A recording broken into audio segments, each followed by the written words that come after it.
ಬೆಂಕಿ ತಗುಲಿ ಹೆದ್ದಾರಿ ಮೇಲೆ ಬಿದ್ದಿರುವ ಮರವನ್ನು ತೆರವುಗೊಳಿಸಿ ಮಾನವೀಯತೆ ಮೆರೆದ ಅಭಿಷೇಕ್ ಪಾಟೀಲ್. ಡಿಸಿಸಿ ಬ್ಯಾಂಕ್ ಉಪಾಧ್ಯಕ್ಷ ಕಾಂಗ್ರೆಸ್ ಯುವ ಮುಖಂಡ ಅಭಿಷೇಕ್ ಪಾಟೀಲ್ ಅವರು ಬೀದರ್ಗೆ ಹೋಗುವಾಗ ಮಾರ್ಗ ಮಧ್ಯೆ ಚಿನ್ಕೇರ ಹತ್ತಿರ ರಸ್ತೆ ಪಕ್ಕದಲ್ಲಿ ಮರಕ್ಕೆ ಬೆಂಕಿ ತಗುಲಿ ರಾಜ್ಯ ಹೆದ್ದಾರಿ ಮೇಲೆಯೂ ಕೂಡ ಬಿದ್ದಿರುವುದನ್ನು ಗಮನಿಸಿದ ಅಭಿಷೇಕ್ ಪಾಟೀಲ್ ಅವರು ಮೊದಲು ರಸ್ತೆ ಮೇಲೆ ಬಿದ್ದಿರುವ ಮರವನ್ನು ಸ್ನೇಹಿತರ ಸಹಾಯದಿಂದ ಪಕ್ಕಕ್ಕೆ ಸರಿಸುವುದರ ಮೂಲಕ ಮಾನವೀಯತೆ ಮೆರೆದಿದ್ದಾರೆ. ಯುವ ಕಾಂಗ್ರೆಸ್ ಅಧ್ಯಕ್ಷ ಉಮೇಶ್ ಜಮಗಿ, ರಾಹಿಲ್ ಖಿಲ್ಜಿ ಹಾಗೂ ಸ್ನೇಹಿತರು ಉಪಸ್ಥಿತರಿದ್ದರು.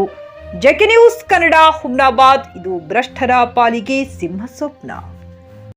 Coat pant, sherwani, suiting, shirting, sari, dress material ಹಾಗೂ ಮದುವೆ ಸಮಾರಂಭಗಳ ಎಲ್ಲಾ ತರಹದ ಬಟ್ಟೆಗಳು ಹೋಲ್ಸೇಲ್ ದರದಲ್ಲಿ ಲಭ್ಯ.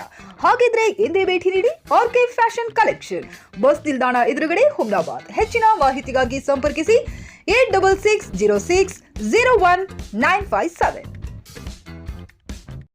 ಗ್ರಾಹಕರ ಸ್ಯಾಟಿಸ್ಫ್ಯಾಕ್ಷನ್ ನಲ್ಲಿ ನಂಬರ್ 1 ತೃಪ್ತಿದಾಯಕ ಶೋರೂಮ್ ನಿಮ್ಮ ಎಸ್ಪಿ ಟಿವಿಎಸ್ ಶೋರೂಮ್ ನಿಮಗಾಗಿ ತಂದಿದೆ ಹೊಸ ಮಾಡೆಲ್ಗಳ ಹೊಸ ಬೈಕ್ಗಳು. ರೈತರಿಗಾಗಿ ಅನುಕೂಲವಾಗಿರುವ ಸೂಪರ್ ಎಕ್ಸೆಲ್ ಕೂಡ ಲಭ್ಯ. ಹಾಗಿದ್ರೆ ಹಿಂದೆ ಭೇಟಿ ನೀಡಿ ಎಸ್ಪಿ ಟಿವಿಎಸ್ ಶೋರೂಮ್ ಮಾಲೀಕರು ಲೋಕೇಶ್ ಆರ್ಜಿ. ಹೆಚ್ಚಿನ ಮಾಹಿತಿಗಾಗಿ ಸಂಪರ್ಕಿಸಿ 8494951009. ನಾಗಲಕ್ಷ್ಮಿ ದಾಬಾ ಹತ್ತಿರ, ಗುಲ್ಬರ್ಗಾ ರೋಡ್, ಹುಮ್ನಾಬಾದ್.